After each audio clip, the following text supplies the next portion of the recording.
What's one of the biggest mistakes counselors in training make? That's the question we'll answer on this edition of Dr. Todd Explains. Hello, everyone. Just finished grading some counseling video role plays from one of my courses that I teach. And I was reminded once again that new counselors tend to get out over their skis, often when dealing with difficult situations, and anxiety kind of creeps up and they don't listen well.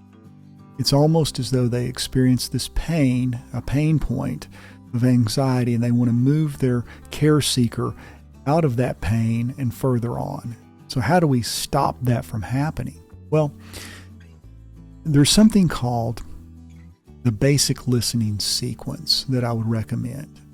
And it doesn't have to be very rigid, but it's a way of thinking about the give and take of dialogue, the back and forth between two individuals as they converse.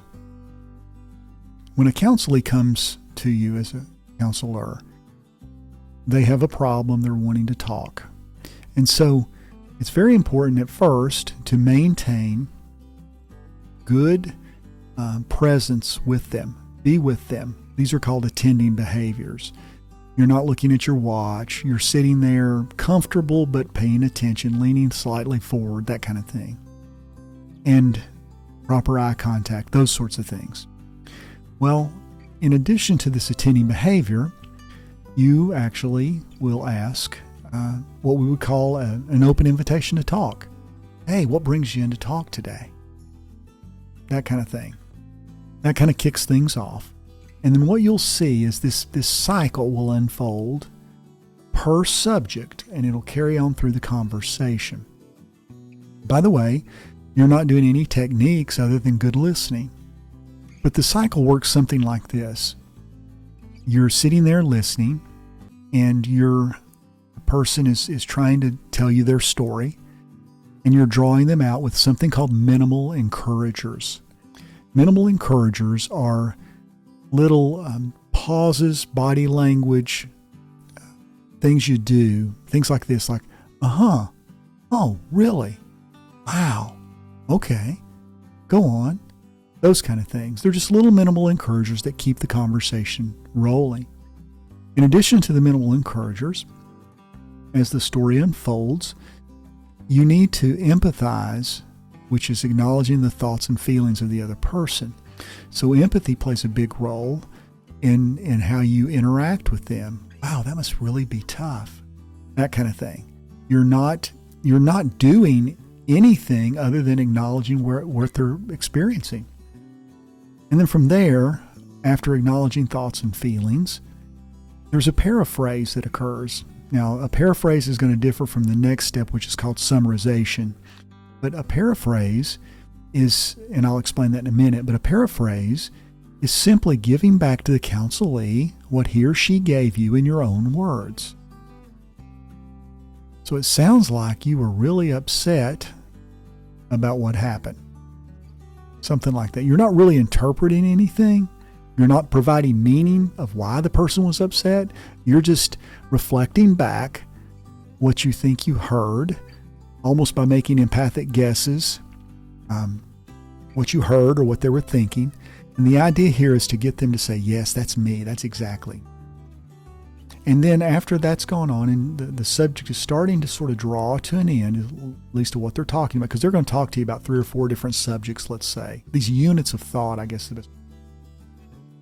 What you're wanting to do then is summarize what they just said, which is simply, let me make sure I've got this right. You walked into the bar and he said this to you, scared you half to death. You didn't know what to do, so you ran out, and then you felt really embarrassed because that happened. Something like that. Now there, I'm not just recounting things, I'm actually giving the meaning behind it, maybe. And so the idea is that provides the person with a deeper level of processing, and they can consolidate what they just heard because they're doing all the heavy lifting. Actually, you're just doing the reflective listening, paraphrasing to make sure you're tracking with them, and then summarizing the main theme that seems to be floating to the surface from this part of the conversation, which is a paraphrase, but it's more than that. It takes in what they've said and it assigns an interpretation of what it means. So as that happens, and you get if you overshoot it, they'll gently bring you back and say, "Well, no, I wasn't really furious." "Oh, okay. Yeah, it sounds like maybe you were a little bit annoyed." That's better. So you can do that kind of thing. Well, the idea is, most people that come to you, one of the problems is they never feel like they've been heard. And so by being able to follow this basic listening sequence, you'll help them. I mean, it's actually therapeutic in and of itself. So tending behaviors, in other words, be present with them. Proper eye contact, be there in the moment with them. Be quiet, still, and listening.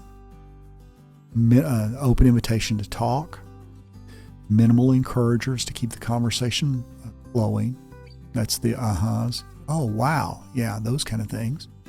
Then the reflecting of feelings and thoughts to make sure that they feel heard and understood. And then paraphrasing just to make sure you're tracking with them.